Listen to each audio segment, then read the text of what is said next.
welcome to the Just a Digital Podcast, episode 7. And Happy New Year! It's already a 9th of January, and I know it's a little late to talk about Happy New Year, but still, I wanted to, anyways. And like I told you from the last episode, I did visit Jeju Island to visit my family, and I had one of the most amazing New Year's in my life. I had a great holiday. I had a great rest. I met my family. Things were great, and I was able to enjoy the true winter of Jeju Island. I was able to see the snow. I was able to enjoy the winter atmosphere, the winter vibe of Jeju, and I really loved it. And I ate a lot of tangerines. I had a lot of seafood, and things were great. And now I'm back to reality, and I'm working on the things I used to work on.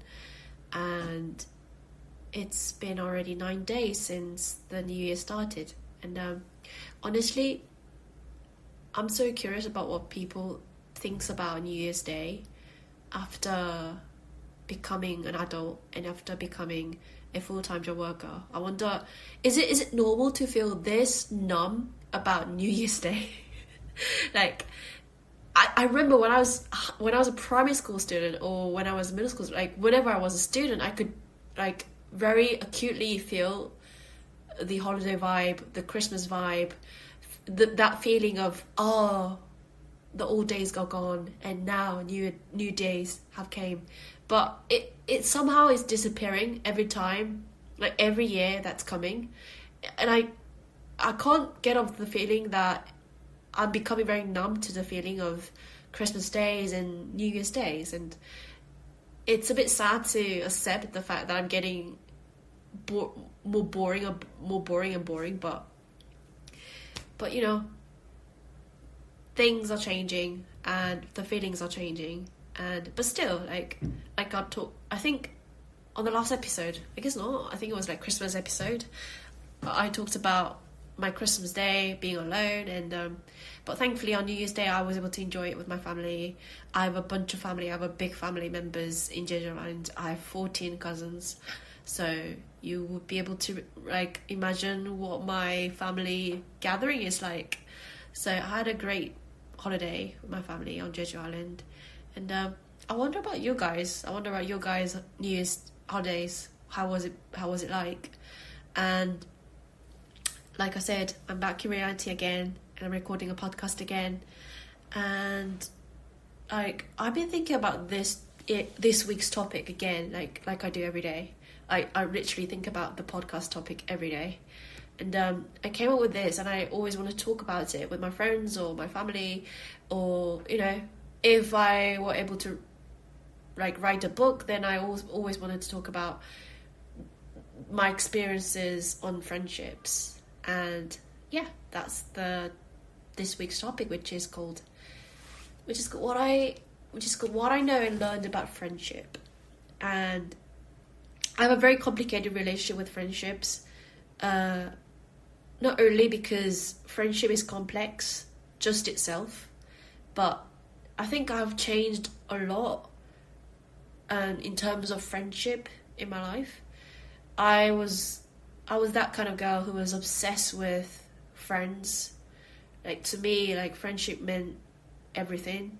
And if I had great relationship with friends, then my life was amazing. But if it felt like my relationship with that friend is falling apart, then I was literally on the bottom of the world.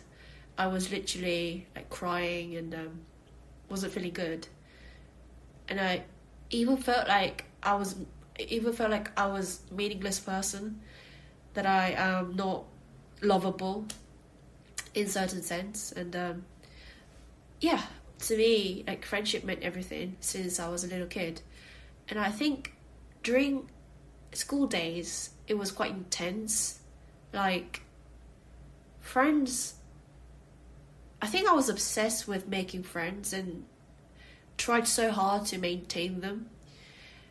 And the reason I started to think about this and to make an episode about friendship is because very randomly, I was just looking through my phone, and I don't know if you guys know about the very famous messaging application called Kakao in Korea.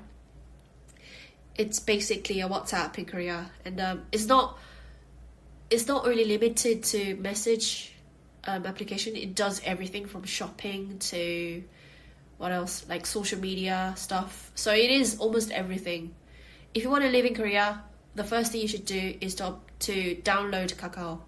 That's how impactful they are in Korean society. Anyways, I was just looking through my Kakao, and turns out they have like a very official service that you can look at. You can look up to your official documents about everything, from your driving records to your hospital records, all the official records that you have to, that it looks like you have to go to the a like city hall to get that. But apparently in Kakao there's a service that you can just like download something, and then you prove that you're yourself, and you know what I mean. So you can just get in there and press passcode or something, and then you just get in. You get the official documents whenever you can. Like, so among all the documents they're in, and I've discovered that you can get a school records from Kakao. And I thought it was unbelievable. Like, how can you do this? Like, I didn't even know that you can get those via internet service, because it sounds so personal, and it really doesn't sound official. Well, it is official. It's from education department, whatever. And yeah, I was fascinated, and I just couldn't stop looking at them. So I've been scrolling down to my school records from primary school to high school. Yes, primary school to high school. And I don't know what it's like in other countries, but in Korean school records, they write the student's personality, their character, like their tendency towards education, their tendency towards relationships, especially friendship, of course, their attitudes towards friends and school teachers, everything, their personality and everything. And I've discovered very interesting phrases from each schools, from primary school, middle school to high school. And there was a commonality in those comments about me, like myself, was that I was very straightforward, I was very assertive, strong-willed, self-expressive, outspoken. It was there in every records from every year, from year 1 to 7, 8, whatever. It was there every year, and it wasn't expected. Okay, there is a reason I'm doing podcasts. Like, I'm a very outspoken person. I think I'm good at articulating my feelings, articulating my opinions, especially in English, also in Korean, of course. But even though I knew that I'm that kind of person, but to see that objectified on the school records, like officially, I know that this record is gonna stain on my document forever until I die. So it means a lot. Like, I don't want to put too much like tension and too much burden on it, but it's true. Like, it's gonna stay there forever until I die. Anyways, so according to my school record, it says I'm, again, very self-expressive, assertive, outspoken, strong-willed. And one of the teachers even wrote things like, she's a bit stubborn, so yeah, I could see that she wasn't a biggest fan of me. So anyway, yeah, I can remember that I was very, very assertive. I was never kind of student who would change my mind very quickly. I think I was that kind of person who just stayed on my opinion and just barely changed my mind. I was very outspoken, so I was very straightforward, very honest. I think it's kind of a different concept than authentic. I think I was very straightforward and honest to the certain point that it might hurt someone's feelings. That's the point that I've discovered this week's topic, which is about friendship. like, so among all these comments, I've discovered some phrases from those records. Not every phrase in every year, but there were some phrases that I've discovered that I found it a bit disturbing. Is that there was a comment saying, by the way, I have a very stuffy nose right now, so if it's disturbing you, I'm so sorry, but I would try. But this is what my nose is like all the time. Anyways, so among all the phrases, I've discovered an interesting comment about me saying, she needs to work on interacting with a wider range of peers.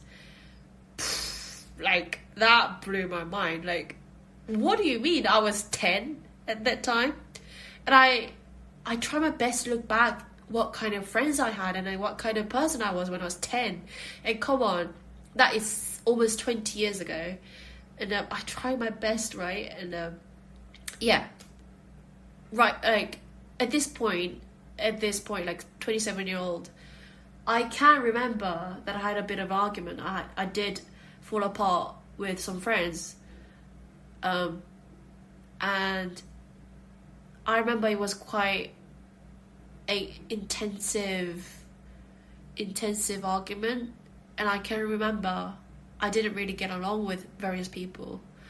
I didn't have like a huge fight or anything, but I remember that because I was so strong-willed, because I was so straightforward, like, again, I was honest to a point that it might hurt someone's feelings. So I remember I did hurt someone's feelings, and that person was really mad at me, and that's what it triggered the argument between that person and myself. And right now I regret it, of course. Like, now I think I have ability to filter down what to say and what to don't say, like, now, because I'm a grown-up woman, so I've been through a lot, and I've been to four schools, including from primary school to middle school and high school to university, and another language school in Japan. I've been through a lot of social circumstances until now. So now I can definitely filter down what kind of things to say and not to say. Again, I am also struggling even now, not gonna lie. Like, sometimes I know that I can be too honest, that it might someone's feelings, and I know it's one of my downsides and it's one of the weaknesses of mine. I'm still working on it, okay? So yeah, since I was 10, can you imagine what kind of person I was when I was 10? Like, I think I literally had no filter when it comes to talking to people. I know it's really rude, and I deeply regret it, but that was me 20 years ago, and I'm regretting it. But yeah, and I think that personality, that character of mine, did make some people be mad at me and don't really want to be a friend with me anymore.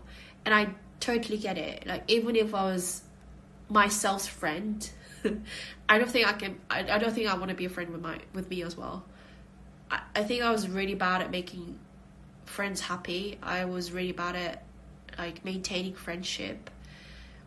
Even though I desperately wanted to have friends, I just didn't know how to maintain it. That's the problem. And I think also, plus, I think I didn't know how to discern people to be friends with, right?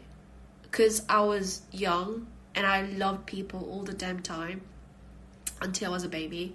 So I had very poor capability to discern people, whether they'll be good friends of mine or not. It's nothing like judging them. It's nothing like, oh, she's great, or oh, she's really rude, or she's really bad person. It's nothing like that. It's more like, oh, I think she can be a great friend of mine. Oh, I think we can have a great time together.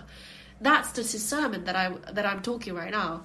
And I think it's really, really critical when it comes to make friends as an adult, because, like, when you're a kid, you approach to a lot of people and you get hurt by experiencing through, like, argument and stuff. But after you become adult, you get more cautious about relationships, and then you kind of gradually learn how to be gradually learn how to discern people, whether they'll be a good friend or not. It's not only limited to friendship, but also to romantic relationships. Like, you're gradually learning how to discern people, whether they'll be a great person to hang out with or not a great person to hang out with. Anyways, so the reason I say is that even though when I was younger, I did have trouble with hanging out with friends and getting along with friends, and because it says on the records, and according to my memory as well, I do remember that I didn't really get along with everyone, and there was part of my life that I totally regret about hurting someone's feelings because I was too honest. So, but compared to what it was like 20 years ago, 10 years ago, right now, I can confidently say the best part of my life is that I have amazing friends. I have a very happy friendship life right now. Since I was 21, maybe, like 18, 19. I think that transition came from the fundamental character, the trait, the factor, the feature of friendship. Like, some people say they really want to go back to when they were a student, when they were like high school student or middle school student particularly, but I'm really the opposite of that. I am really happy with my life right now compared to when I was a teenager, definitely 100%.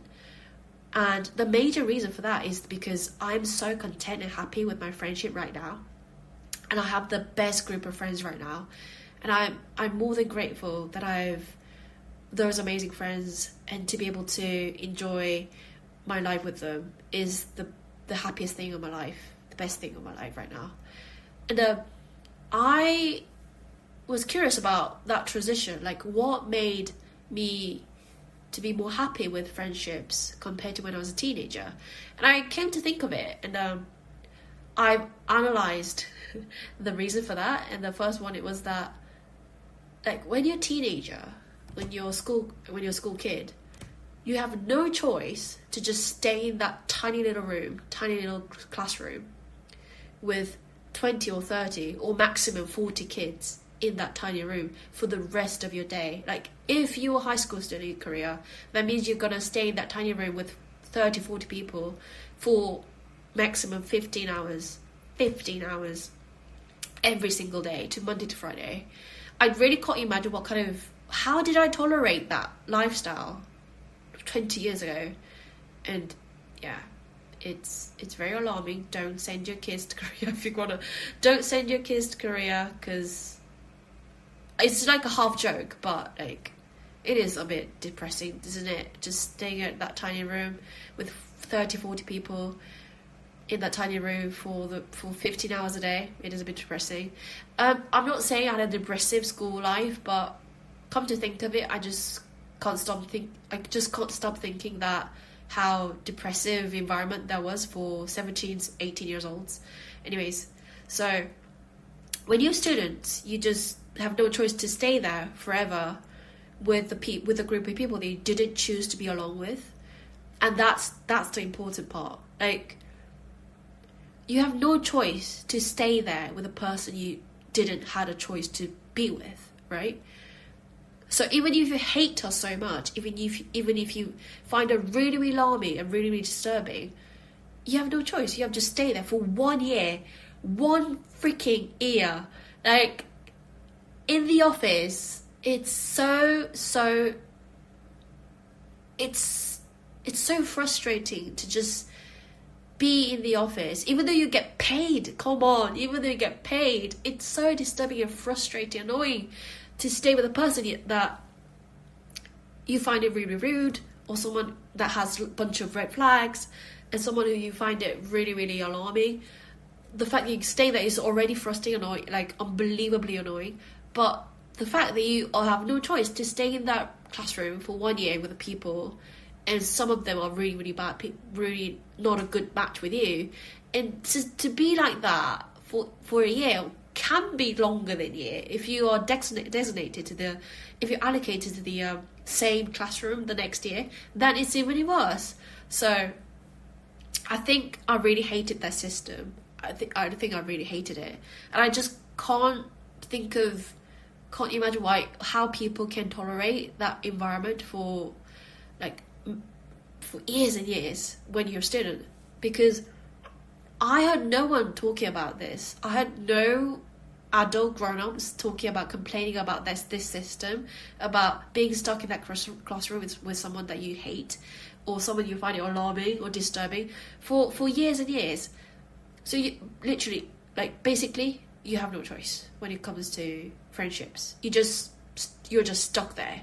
If that girl is sitting next to you, then you have no choice. You have to get along with them. But right now, when you're an adult, you can choose people to be around with. You can choose someone to be a friend with. And I had one of the amazing friendship. I had one of the best friends. I've made best friends via universities and even internet, language exchange apps, by choosing them to be my friend. It's very simple. You just approach them and say hi and kind of scan what kind of person they are, and you know what, it takes about 10 minutes to figure out whether they'll be a great friend of mine. It takes very short time to acknowledge that. So I was always kind of person who approached first, and then I would try to make them feel comfortable as much as I can. And I would have it's always the same as dates. You get along, you kind of have some you just hang out for a couple of times, and once you get along and you feel like I can open up about my personal life, then you just say it, and just everything went really natural. And to me, making friends was one of my favorite activities when I was in my 20s. So and since it became 7-8 years, almost 10 years since I became a grown-up and had a totally different kind of friendship life compared to when I was a teenager, I've wondered about what made this change, and what I've learned from those adult relationships. And I figured out that adult relationship has more deep meaning inside, and I found it more comfortable with adult relationship. The reason I find it comfortable is the thing I said earlier, is that you can discern, you can choose someone who you'll want to be friend with. And by trying to be friend with, you can discern whether they'll be really a good person to be out with. And if you don't like it, well, you just don't have to contact them, that's all. And it's kind of rare circumstances. It's kind of a rare situation where that person keeps texting you and keep telling you that we should hang out. It's kind of rare. It happens, but still, as a grown-up, you just kind of have that sense that maybe she's not really happy with me. Maybe she's not really happy to be hanging out with me.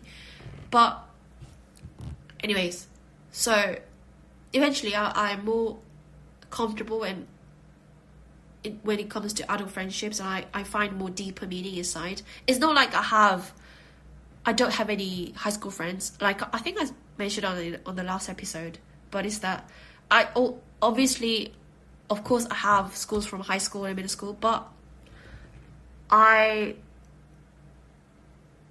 tend to have better friendships. Not tend to, totally better friendship when I became an adult compared to when I was a teenager. And I think during that adult friendship era, almost 10 years of adult friendship era, there are 3 things I know I learned about friendship. It's my 3 rules of friendship. I guess it can be a rule, but it's my personal rules of friendship. 3 of them. When it comes to making new friends, or also when it comes to maintaining your old friends, you can apply that 3 rules, which is, first one, don't get close too quickly. That's really important.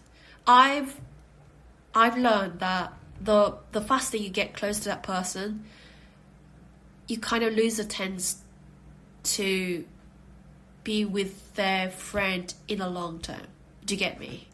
Because you share too much. Like, if you get too quickly, the reason that you get close to that person quickly is because you've overshared too much, right? I've learned that. I'm not like criticizing my lovely listeners. I'm just saying it to myself. I'm just criticizing my old me. I'm just regretting myself when I got close to that specific person too quickly. And again, the reason you get close to that person too quickly is because you've overshared too much from the beginning, which makes the future conversation, like, basically, because you've talked too much, and because basically you overshared too much, because you overshared, there's nothing left to talk about in the future.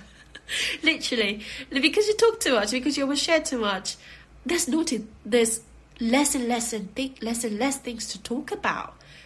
So one of the key things to have the long-term friendship is that it's okay to be a bit mistress in the beginning, right?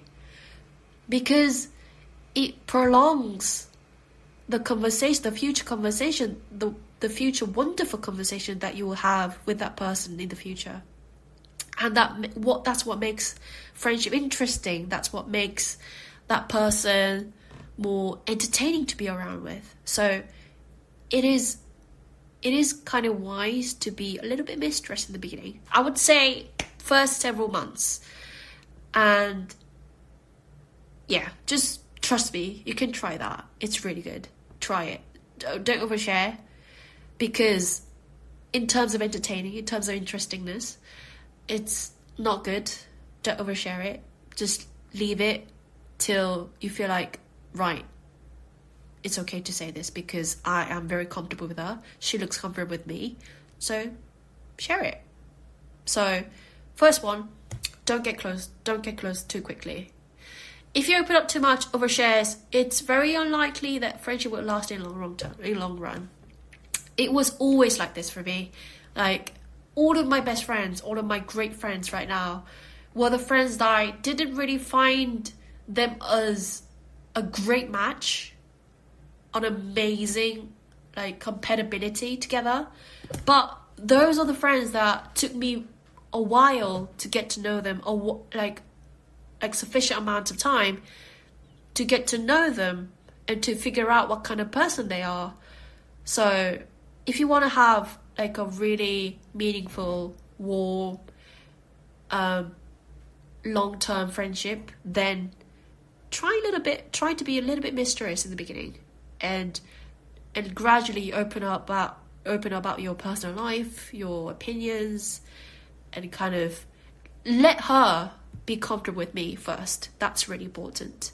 Like, just because you feel comfortable with her, there are some people who are a bit timid. There are some people who are not really good at making new friends. They can be really, really introvert. So scan them, and if they feel like, and scan them, and if they feel like they have a potential to be open with me, if they seem like they have a potential to be friend with me and comfortable with me, then you gradually open about your opinions, personal, etc.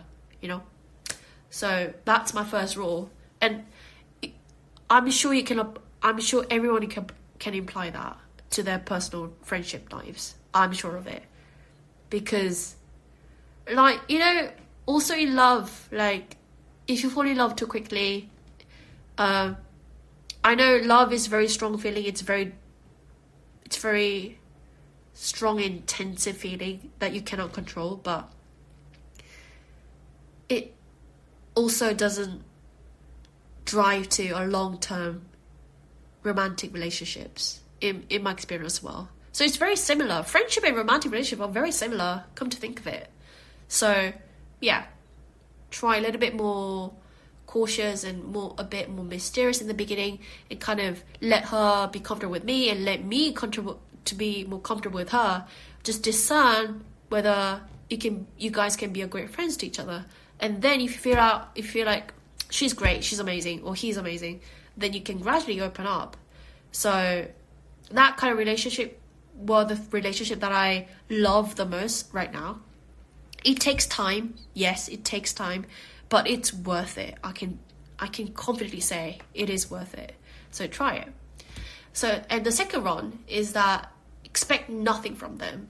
When you're giving and providing something, do it without expecting a reply or expectation or expect it will return.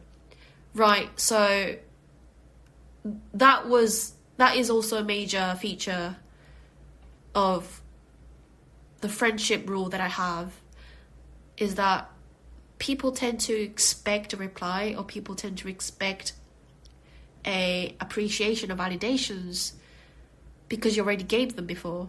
But just never expect anything from them. Just don't expect anything from them. Just provide and give them unconditionally, without thinking that, oh, maybe she will, because I gave present for her on this birthday, she might give a present for me next birthday, my birthday. But no, if you're giving or providing something from them, just never expect them to reply or give them back, getting something in a return. Just don't. And also emotionally, don't have expectation for them. Just be lighthearted, just be nice, be kind without conditions. I think it's really important. I think people messes up with friendship via expecting a lot of things from them. For example, I've been such a great friend. I've been helping her with her studies, etc. I've been helping her a lot, and I've been a great friend. I've been really supportive. But I am struggling a lot, so I'm gonna call her. And if it turns out she wasn't really supportive in return, then it's all right. I know it can be sad, but it's always wise to not expect anything from them. Just provide and give, and just be nice. It's what friendship is like. It's not like supermarket, right? It's not if it's, because friendship is non-money related. It's very personal. There's no economical relationship between them. So all you do is just from your pure heart. It just comes from your pure intentions, right? Friendships, personal relationships. So just do it. Just be kind and nice. That's why you have to discern the right person to be nice with, right? So, that really connects to the first one then. So, just find the right person to be a great friend with, and just scan whether they're also willingly wanted to be your friend as well. And take your time, be a great friend, and then, but in that relationship, in that friendship, don't expect anything from them. Expect nothing from them. Just be nice. I'm not saying you should be a permanent giver. I'm not saying that you should be attached to that person and just provide everything from you all the damn time. But I'm not saying like that. You know what I mean? So just don't mess your feelings by expecting something from them emotionally, physically, whatever. So third one is that, I love this one, is that someone who stays will stay, but someone who will leave no matter how hard you try. I love this so much. I've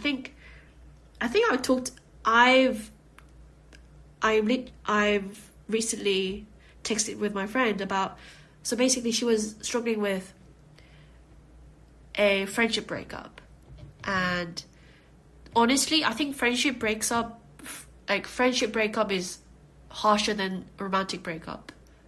It's a lot horrible. It's more horrible than the romantic breakup, I think. She was going through that friendship breakup, and I think I supported her by saying this, that I believe human relationships are fundamentally temporary. Yeah, I believe so. I believe human relationships are very fundamentally temporary, and people comes and goes, and you've got to acknowledge that completely. Even though, like, even your parents, they pass away, they come to you, but they go and they go as well. So there's no perennial, there's no relation that will remain forever. So cherish it. But cherish the relationship that is staying with you, but just let them leave. Like, if there is a person who would want to leave, then just let them. Because, again, someone who will stay. But someone who will leave for you. No matter how much you try, no matter how much you've invested in their relationship, no matter how much you loved them, supported them, they will leave. No matter how you try, it's out of your control. So the main lesson is that cherish and love the person that you're friend with right now, and always acknowledge that every relationship in the world is so temporary, and people comes and goes all the times. Actually, I've heard from the podcast that I listen regularly saying that. So there was a scholar, there was the famous person, scientist, whatever, and she mentioned that people tend to change half of their friendship she said, most of people change almost the half of their friend groups every 7 years. So it means every 7 years, half of your friends will be changed to a new group of friends or gone, right? It's gonna change all the time, it means. So the friend that you think right now, the best friend ever, cannot be your best friend ever the 7 years later. The friend that you thought just a normal friend can turn out to be your best friend in 7 years, vice versa. So friendship changes all the time, and according to the science, it says 7 years apparently, and I think it's all right. I think it's correct. I came to think of my friend group 7 years ago, and yeah, half of them have changed. So I guess it's all right. And yeah, so those are the three rules. Three rules of friendship. Was that first one, don't get too First one, don't get too close too quickly. If you open up too much, overshare, it's very unlikely that your friendship will last in a long term. Just try to be a bit mysterious in the beginning, and take your time to be a great friend with them. Never rush, don't rush, because those who will be good friends to each other, they will find each other eventually. So just don't be in a rush. And the second one is that expect nothing from them. When you're giving and providing something, do it without expecting a reply. Expect it will return. So never expect from them. Just give them and don't expect a reply. The third one was that someone who stays will stay, but someone who will leave no matter how hard you try. And the additional one was that your relationship changes all the time, and fundamentally, human relationships are fundamentally temporary. It's gonna change all the damn time, and which kind of connects to the lesson of that. So if there was someone around you, cherish them, love them, support them, and of course without condition. So yeah, there was 3 rules of friendship. And actually, yeah, in this episode I was able to kind of have my self-therapeutic session about friendship and how much friendship means to me and how much I love my friends right now. So if there is a friend who is listening to this podcast right now, that I want to send a massive gratitude to you to make my life more beautiful, to make my life more meaningful. I give all the gratitude and love to you, my friend. who's listening to this podcast right now. So, yeah. I'll write down the 3 rules of friendship on the description below. And thanks for listening to the podcast today. Really love this. I really always love talking to you. And I hope I can see you again the next time. Alright, bye.